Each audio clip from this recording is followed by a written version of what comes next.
Imagine a world where the global supply chain, a delicate web spanning thousands of miles, suddenly snaps. In this scenario, the just-in-time logistics that deliver essential resources, energy, food, and high-technology components vanish overnight. This is not a futuristic dystopia, but a reconstruction of the events surrounding 1177 BCE, a date often cited as the symbolic pivot point when civilization itself nearly disappeared. Before this perfect storm of calamities, the Eastern Mediterranean was home to a sophisticated, globalized network of empires that mirrored our own interconnected world in ways previously unimagined by historians.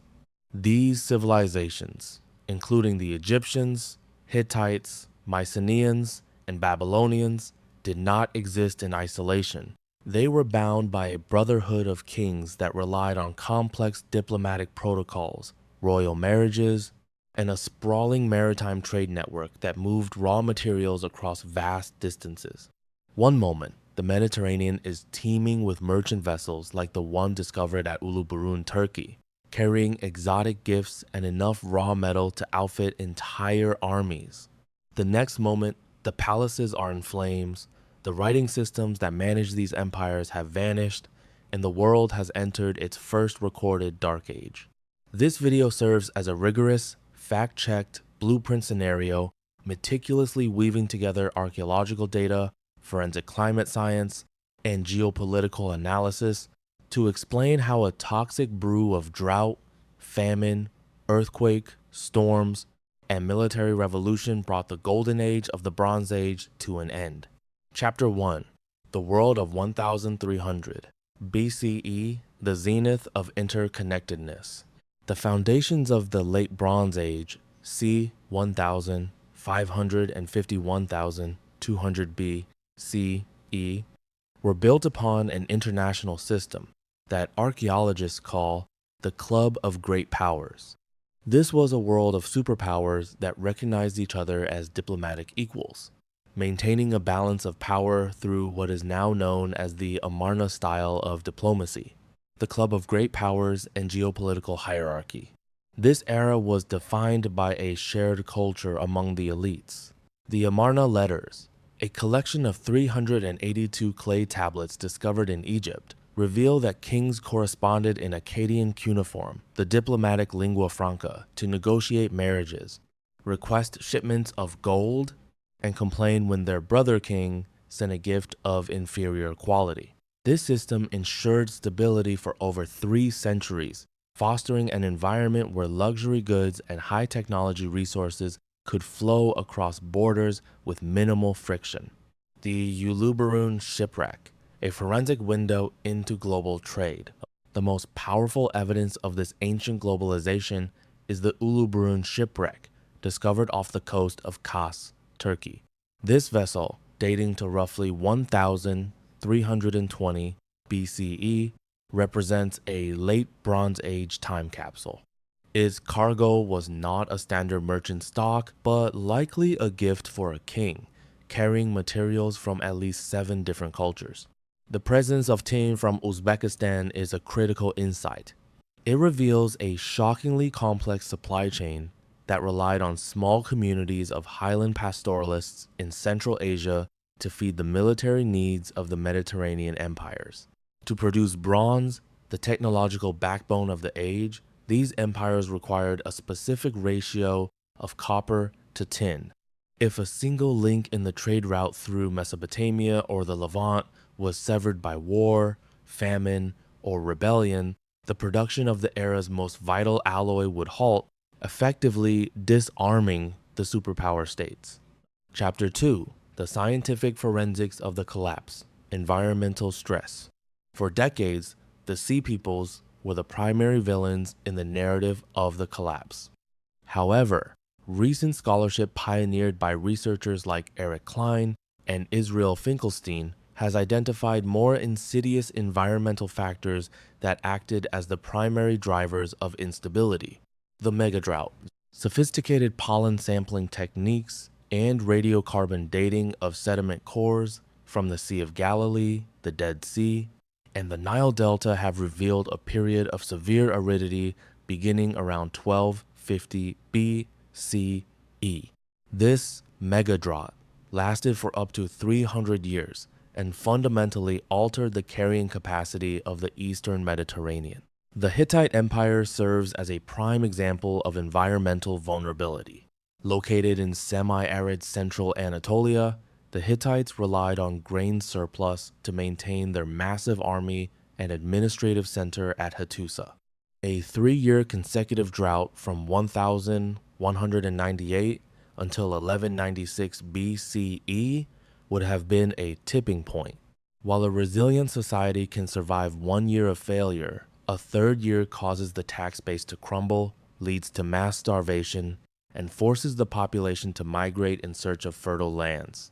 This migration is likely what the Egyptians recorded as the Sea Peoples.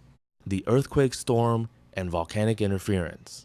Complementing the drought was a period of intense seismic activity. Amos Noor has demonstrated that an earthquake storm, a sequence of high-magnitude quakes spanning roughly 50 years from 1225 until 1175 BCE, struck the major capital cities of the Aegean and Levant. Physical damage to monumental buildings and fortifications has been documented at Mycenae, Tiryns, Hattusa, and Ugarit. Furthermore, the eruption of the Hekla 3 volcano in Iceland around 1159 BCE ejected volcanic rock into the atmosphere. This eruption, with a volcanic explosivity index 5, would have blocked sunlight, leading to cooler temperatures and further crop failures across the northern hemisphere for nearly a decade. This climatic gear shift put continuous stress on societies over several generations, making them hypersensitive to any further internal or external shocks. Chapter 3: The Military Revolution, the End of the Chariot Era. The fall of the Great Kingdoms was not only an environmental catastrophe, but a failure of military strategy. Robert Drews has argued that the collapse was driven primarily by a revolutionary shift in warfare that neutralized the dominance of the chariot versus the infantry swarm. For over 5 centuries, the war chariot was the ultimate weapon of the Near Eastern elites. It served as a mobile platform for archers armed with composite bows, capable of shooting at long ranges. Chariot armies were expensive to maintain, requiring specialized breeding of horses, skilled craftsmen, and a trained warrior class. Comparison of military technology and tactics. Around 1200 BCE, barbarian groups from the fringes of the empires, the Sea Peoples, the Phrygians, and the Kafkas discovered that massed infantry swarms could overwhelm chariot formations. By throwing javelins on the run, foot soldiers could target the horses, bringing the chariot to a halt. Once the chariot was immobilized, the infantry used the long, well-balanced Naue Type II sword to slash through the elite archers. This infantry revolution effectively democratized warfare, allowing primitives from the hinterlands to sack and burn the palace cities that had dominated them for centuries. Chapter 4: Regional Cascades, the Anatomy of Destruction. The collapse manifested differently across the Mediterranean, but the result was a nearly universal breakdown of palatial authority and international trade. Mycenaean Greece, the loss of literacy. The Mycenaean civilization, 1600 until 1100 BC, was organized into highly centralized states governed by palaces like Pylos, Tiryns, and Mycenae. These palaces managed complex redistributive economies where bureaucrats used the linear B script to track everything from olive oil production to the number of rowers in the fleet. Between 1250 and 1200 BC, many of these palaces were destroyed and abandoned. At Pylos, the final records on the Linear B tablets depict a kingdom in a state of emergency. One famous tablet, Pyn 657, begins with the ominous phrase, "Thus the watchers are guarding the coast." Another tablet, Pyn 1, records the call-up of 30 rowers to go to Pleuron, while other lists speak of up to 700 defensive troops being mobilized. When Pylos was burned, the Linear B script, which was used only by the palace elite, ceased to exist. Greece entered a dark age, characterized by a 40–60% population decline, the abandonment of urban centers, and the total loss of the written word for nearly 400 years. The Hittite Empire, the methodical abandonment. In Anatolia, the Hittite capital of Hattusa faced a combination of famine, internal strife, and external pressure from the Kaska tribes. The last king, Suppiluliuma II, around 1207 BCE, engaged in frantic diplomatic efforts to secure grain from Egypt and Syria. Forensic evidence from Hattusa tells a grim tale. Storage pits were carved into sacred temple floors, and bronze was hoarded in the palace in a desperate attempt to survive the drought.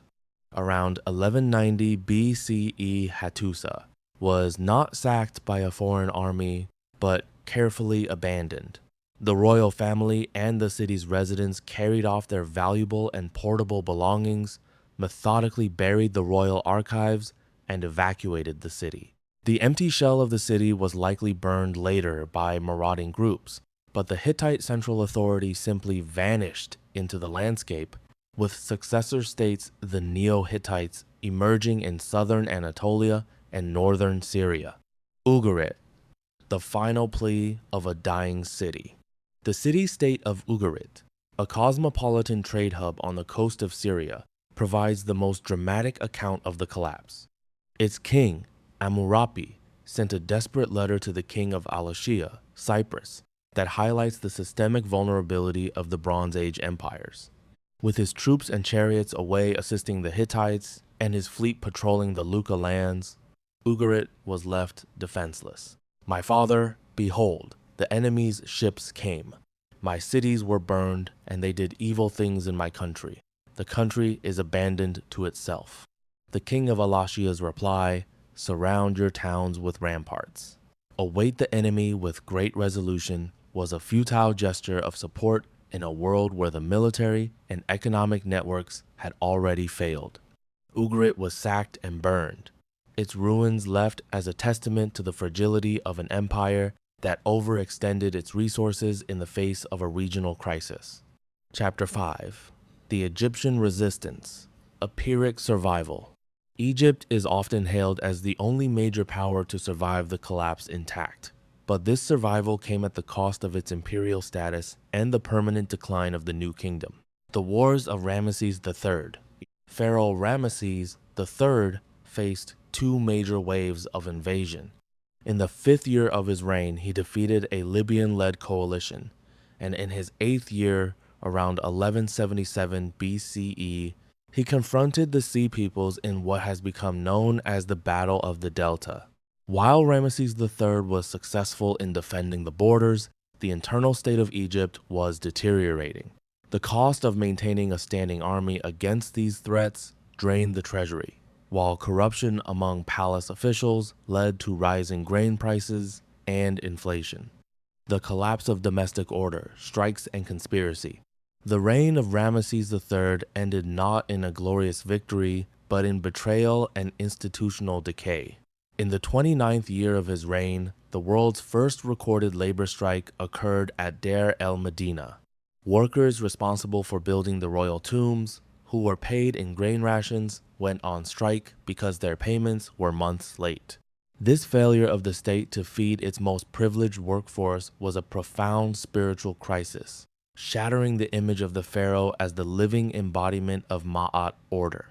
This domestic instability culminated in the Harem conspiracy, led by a secondary wife named Tiye. A network of court officials, magicians, and military commanders plotted to assassinate the pharaoh to place her son, Pentower, on the throne. For millennia, the outcome of the plot was debated, but modern CT scans of Ramesses III's mummy revealed a deep, lethal cut to his throat, likely causing immediate death during the coup attempt. While the plot failed to install Pentower, the assassination and the subsequent mass trials effectively broke the 20th dynasty, leading to a series of short, ineffective reigns and the eventual fragmentation of Egypt. Chapter 6: The Assyrian Buffer and the Heart of Iron. In northern Mesopotamia, the Middle Assyrian Empire managed to weather the collapse by doubling down on centralized militarism. While they were largely unscathed by the Sea Peoples, they faced a different threat: the incursions of the Aramean tribes. The strategy of Tiglath-Pileser I. Tiglath-Pileser I was the defining figure of this resurgence. He led the first Assyrian armies to the shores of the Mediterranean, receiving tribute from the Phoenician cities and even embarking on a ship to sail the sea. His survival strategy was based on 3 pillars. 1. Terror and extractive warfare. Campaigns were designed to seize timber, metals, and livestock to feed the heartland.